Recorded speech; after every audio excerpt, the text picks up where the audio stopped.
നവകേരള സദസ്സ് കഴിഞ്ഞു പോകുമ്പോൾ ഞാൻ ഈ പറഞ്ഞതുപോലെ പഴയങ്ങാടി SI-യുടെയും CI-യുടെയും എല്ലാം മൂക്കിന് താഴെ വെച്ചാണ്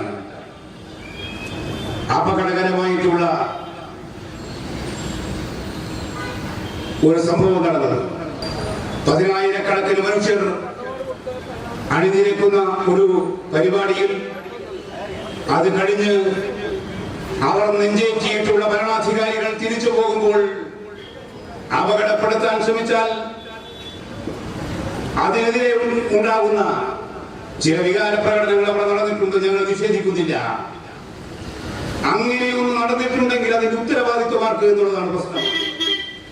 അതിന്റെ ഉത്തരവാദിത്വം CPIM-നോ ചിലരെല്ലാം ആരോപിച്ചതുപോലെ DYFI-ക്കോ അതല്ലെങ്കിൽ ആ ഉദ്യമത്തിൽ നിന്ന് ആ ചെറുപ്പക്കാരനെ തടഞ്ഞിട്ടുള്ള ചെറുപ്പക്കാർക്കോ ഉള്ളതല്ല.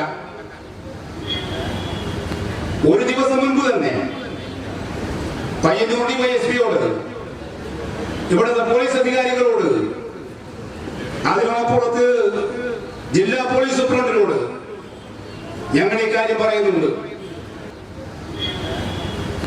ഒരു ദിവസം മുൻപ് തന്നെ പയ്യന്നൂർ DYSP-യോട് ഇവിടുത്തെ പോലീസ് അധികാരികളോട് അതിനപ്പുറത്ത് ജില്ലാ പോലീസ് സൂപ്രണ്ടിനോട് ഞങ്ങൾ ഈ കാര്യം പറയുന്നുണ്ട്.